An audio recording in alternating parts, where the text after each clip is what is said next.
नमस्कार, आप देख रहे हैं जस्ट इंडिया। मैं हूं आपके साथ काजल ठाकुर। खबरों की शुरुआत करेंगे, उससे पहले हेडलाइंस के प्रायोजक हैं Micron lights counts on us, group of industries, holy heart super speciality and trauma centre, Delhi bypass Chowk, Rohtak, Oscar super speciality hospital and trauma centre, रंश किया showroom in Rohtak and Bahadurgarh. Showroom पर आइए, टेस्ट ड्राइव ले और गाड़ी बुक कराइए।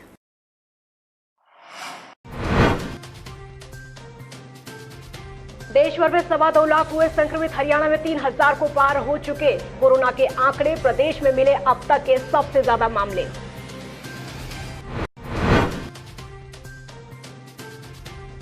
थम नहीं रहे कोरोना के मामले। करनाल में 7 नए कोरोना पॉजिटिव मिले। ज्यादातर मरीजों की ट्रैवल हिस्ट्री दूसरे राज्यों की।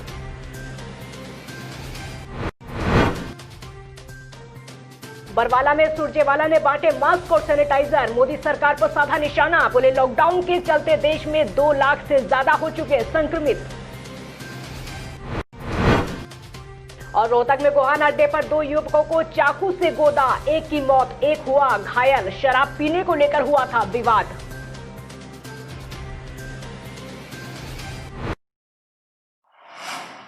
खबरों की शुरुआत इस वक्त की बड़ी खबर के साथ करते हैं और बड़ी खबर सोनीपत से। इस वक्त की बड़ी खबर आपके सामने। सोनीपत में आज फिर से कोरोना बम फूटा है। आपको ये बता दें कि कोरोना पॉजिटिव मामले यहां पर सामने आए हैं। कोरोना पॉजिटिव मामलों में 13 शतक सोनीपत में लग चुका है। आज फिर से 45 कोरोना पॉजिटिव मामले सामने आए हैं। एक दिन में अब तक का सबसे बड़ा आंकड़ा। जिले में मरीजों का आंकड़ा 306 हो चुका है। इस वक्त की बड़ी खबर हरियाणा के सोनीपत से आपके सामने। सोनीपत में आज फिर से कोरोना बम फूटा है। कोरोना पॉजिटिव मामलों में 13 शतक सोनीपत में लग चुका है। आज फिर से एक बार 45 नए कोरोना पॉजिटिव मामले सामने आए हैं। एक दिन में अब तक का सबसे बड़ा उछाल, सबसे बड़ा आंकड़ा सामने आया है। जिले में मरीजों का जो आंकड़ा है 306 हो चुका है। देश में कोरोना वायरस से संक्रमित मरीजों की संख्या 2.25 लाख पहुंच गई है। स्वास्थ्य मंत्रालय के ताजा आंकड़ों के मुताबिक देश में अब तक 2,26,770 लोग कोरोना से संक्रमित हो चुके हैं। इसमें से 6,348 की मौत हो चुकी है, जबकि 1,09,000 लोग ठीक भी हुए हैं। तो आपको ये बता दें कि देश में पिछले 24 घंटों में कोरोना वायरस के 9,851 नए मामले सामने आए हैं और 273 लोगों की मौत हो चुकी है। वहीं हरियाणा में कोरोना वायरस के एक दिन में अब तक सबसे ज्यादा 327 नए मामले सामने आए हैं, जिसके बाद राज्य में संक्रमण के कुल मामलों का आंकड़ा 3,281 को पार कर गया है। स्वास्थ्य विभाग के अनुसार राज्य में संक्रमण के मामलों के दोगुने होने की अवधि 6 दिन है, जबकि संक्रमण से उबरने की दर घटकर 34.24% हो गई है। तो राज्य के स्वास्थ्य बुलेटिन में कहा गया है कि गुरुग्राम में अकेले गुरुग्राम में कोविड-19 के 215 नए मामले सामने आए हैं, जिसके बाद जिले में संक्रमण लगातार बढ़ता जा रहा है और कुल मामले 1,410 हो चुके हैं। कोरोना का कहर सीएम सिटी करनाल में लगातार बढ़ता जा रहा है। आए दिन नए मामले यहां पर सामने आ रहे हैं और ज्यादातर की travel history red zone area बताई जा रही है। आज भी करनाल में 7 कोरोना के मामले सामने आए हैं। 2 मामले तिरावड़ी, एक शिव कॉलोनी, एक प्रीतम नगर, एक बांसो गेट, एक भेड़ी खुर्द और एक मामला भूखापुरी से सामने आया है। आपको ये बता दें कि जहां जहां पर कोरोना के मामले सामने आए हैं, वहां पर आशा वर्कर और स्वास्थ्य कर्मियों के सहयोग से स्क्रीनिंग शुरू कर दी गई है। जो लोग कोरोना पॉजिटिव मरीजों के संपर्क में आए हैं, उनके भी सावधानी के मद्देनजर सैंपल लिए जाएंगे। करनाल से केसीआरए की रिपोर्ट। मामले हमारे सामने आए हैं। इनमें से 5 लोग ऐसे हैं जो दिल्ली से जिनकी ट्रैवल हिस्ट्री थी और वो खुद उन्होंने हॉस्पिटल में आकर के रिपोर्ट किया। 2 लोग ऐसे थे जिनको रैंडम सैंपलिंग वैन्स ने सैंपल्स जिनके लिए हैं। ये 7 लोग हमने ट्रीटमेंट के लिए अंबाला मेडिकल कॉलेज में भेज दिए हैं और जो इनके क्लोज कॉन्टैक्ट्स हैं उनके भी सैंपल्स लिए जा रहे हैं। कांग्रेस के राष्ट्रीय प्रवक्ता रणदीप सुरजेवाला बरवाला पहुंचे। उन्होंने कहा कि कांग्रेस कोरोना महामारी के दौरान सरकारी अस्पताल, प्राइवेट अस्पतालों, पुलिस स्टेशन और मीडिया कर्मियों को मास्क के साथ सैनिटाइजर और पीपीई किट बांटने की मुहिम चला रही है, ताकि इस महामारी से सख्ती से निपटा जा सके। साथ ही उन्होंने ये भी कहा कि मोदी सरकार ने लॉकडाउन लागू कर दिया था, अब 5वां लॉकडाउन चल रहा है और देश में 2 लाख से ज्यादा लोग संक्रमित हो चुके हैं। कि सब सरकारी डॉक्टरों तक N95 मास्क और पीपीई किट्स, इसके साथ साथ पत्रकार साथियों तक N95 मास्क कोरोना से महामारी की ये जंग और ज़्यादा मजबूत और सुरक्षित बन सके, ये हमने छोटा सा एक प्रयास शुरू किया है। 5वें लॉकडाउन में अब देश चल रहा है, प्रदेश चल रहा है। ना खट्टर साहब बता पाए, ना मोदी जी बता रहे कि इस लॉकडाउन से देश बाहर कैसे आएगा। नंबर 2, संक्रमण से निपटने के लिए सरकार की नीति, नियत और रास्ता और दृष्टि क्या है। मोदी सरकार पार्ट 2 का एक साल पूरा होने पर गोहाना में बीजेपी के सोनीपत जिले के अध्यक्ष डॉक्टर धर्मवीर नांदल ने प्रेस कॉन्फ्रेंस की, जिसमें उन्होंने कहा कि 7 जून से 14 जून तक जागरूकता अभियान की शुरुआत करेंगे। ये अभियान पूरे प्रदेश में चलाया जाएगा। इस अभियान के दौरान पार्टी के सभी पदाधिकारियों की ड्यूटी लगा दी गई है। इस अभियान के साथ ही पार्टी कार्यकर्ता अनलॉक 1 लागू होने के बाद पहली बार पूरे जिले में घर घर जाकर सभी को मास्क और सैनिटाइजर फ्री में देंगे।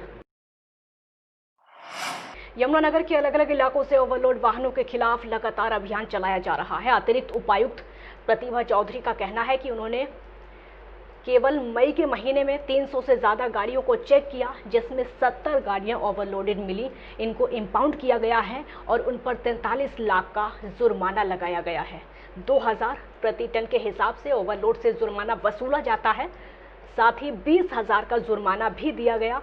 आपको ये बता दें कि महामारी से चालकों और परिचालकों को बचाए रखने के लिए उन्हें लगातार जागरूक भी किया जा रहा है। चालकों को जहां मास्क लगाना अनिवार्य है, तो वहीं समय समय पर सैनिटाइज भी करते रहें। स्टेट हाईवे के किनारे ढाबों पर भी निगरानी लगातार की जा रही, ताकि सोशल डिस्टेंसिंग का पालन होता रहे। ट्रांसपोर्ट विभाग के द्वारा पीछे जब से ये ट्रक्स की ओपन कर दिया गया था MHA की गाइडलाइन के अनुसार, उसके बाद से ही इन पर बाकायदा डिपार्टमेंट के द्वारा पूरी निगरानी करके चेकिंग का कार्य शुरू कर दिया गया था, जिसमें अभी तक मई 2020 से 300 वाहनों को अभी तक चेक किया जा चुका है, जिसमें 70 गाड़ियां इंपाउंड की जा चुकी हैं और जिसके लिए 42 से 43 लाख रुपए जो राशि है जुर्माना वसूल की जा चुकी है। कोई भी गाड़ी ओवरलोड पाई जाती है उसमें 2000 रुपये पर टन के हिसाब से उससे वसूल किया जाता है और प्लस 20,000 रुपये ओवरलोड डालने का फाइन होता है। जुलाना के शादीपुर जुलाना गांव में एक व्यक्ति पर आपसी मारपीट के मामले में पुलिस ने धारा 307 IPC के तहत मामला दर्ज करके जेल भेज दिया है, जिसका विरोध जिले के आर्य समाज के लोगों ने इकट्ठे होकर किया। साथ ही एक बैठक आयोजित करके स्थानीय पुलिस प्रशासन पर भेदभाव का आरोप लगाया है।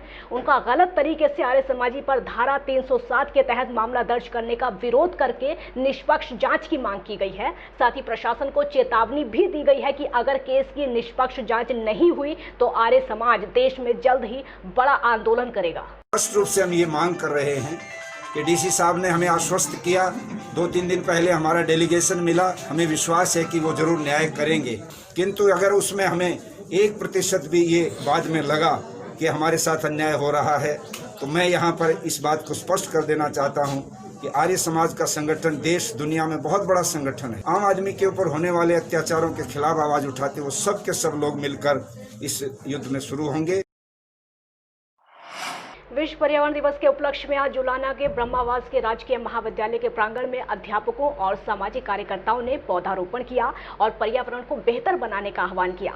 अध्यापकों का कहना है कि बीती 31 मई को देश के प्रधानमंत्री नरेंद्र मोदी ने पर्यावरण बचाए रखने के लिए हर व्यक्ति को पौधारोपण करने का आह्वान किया था, जिससे प्रेरित होते हुए उन्होंने आज यहाँ पर पौधारोपण किया है और ये भी कहा कि पर्यावरण बेहतर रहेगा तो हम भी सुरक्षित रहेंगे। सभी को अपने जीवन में एक पौधा जरूर लगाना चाहिए। सभी से मेरी विनती है कि आप जितना हो सके मैक्सिमम पेड़ लगाएं।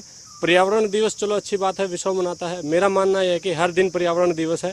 जब भी आपके पास समय हो, जब भी आपके पास टाइम हो, आप एक पेड़ को लगाएं और उसकी पूरी तरह से उसकी देखरेख करके उसको पूरा वृक्ष बनाएं। सिरसा जिले में कालावाली कस्बे के गुरुद्वारों और गलियों में खालिस्तान जिंदाबाद के पोस्टर लगा दिए गए हैं। ये पोस्टर बीती रात को चस्पा दिए गए, जिनका सुबह लोगों को पता चला। पोस्टर देखने के बाद स्थानीय पुलिस और खुफिया एजेंसियां अलर्ट हो गईं। साथ ही पोस्टर चस्पा करने वाले लोगों का सुराग जुटाने की कोशिश लगातार की जा रही है। रोहतक के गोहाना अड्डे पर 2 युवकों को चाकू से गोदा गया है, जिसमें एक की मौत हो गई और दूसरा गंभीर रूप से घायल है। आपको ये बता दें कि मामूली विवाद के चलते इस पूरी वारदात को अंजाम दिया गया। जानकारी के मुताबिक युवक ने घर के बाहर शराब पीने से मना किया था, तो हमलावरों ने चाकू से गोदकर उसकी हत्या कर दी और घायल को फिलहाल रोहतक के पीजीआई में दाखिल करा दिया गया है। रोहतक के महापौर मनमोहन गोयल की तरफ से आप सभी को संत कबीर जयंती की हार्दिक शुभकामनाएं। खबरों के प्रायोजक थे Pramod trading company, tiles, sanitary ware, Ghanipura, Jhajjar road, Rohtak. Corona को हराना है, देश को जिताना है। सभी कोरोना फाइटर्स को सलाम। शर्मा जी, दीमक वाले, नाम ही काफी है। एशियन कलर कोटेड स्पात limited. Be Fast Fit, India's fastest growing fitness chain, now at Rohtak D Park.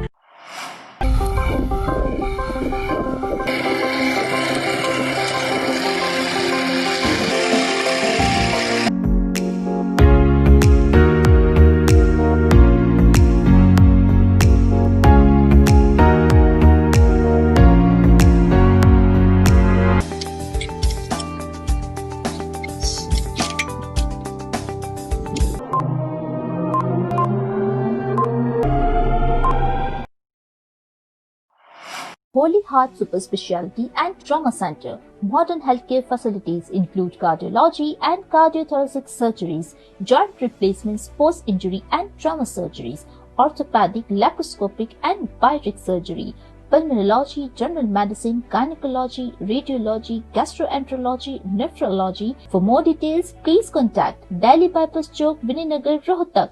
Our helpline 930-6722-176.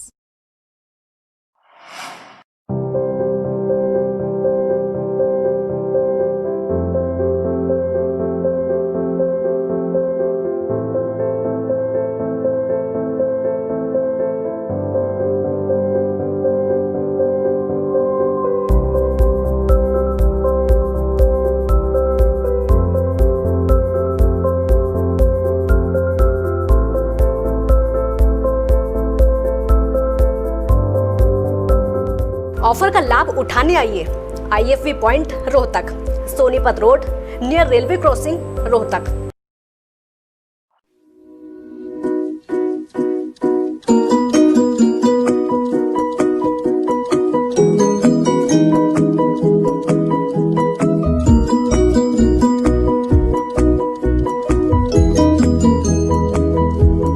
मेडिफिल international 7 Sheetal complex, Subhash Nagar, Rohtak.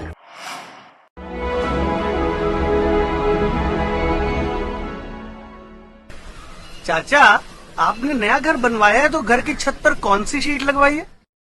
बेटा, मैंने अपने घर की छत पर एशियन शीट लगवाई है, क्योंकि वो कभी न मिटने वाले ओरिजिनल निशान की चादरें हैं। साथ में ISI का चिन्ह, 5 साल की वारंटी के साथ साथ पैसों का सही मूल्य देने वाली वही इकलौती शीट्स हैं। क्योंकि नाम नहीं, पहचान जरूरी है। खबरों में फिलहाल इतना ही। देखते रहिए जस्ट इंडिया। नमस्कार।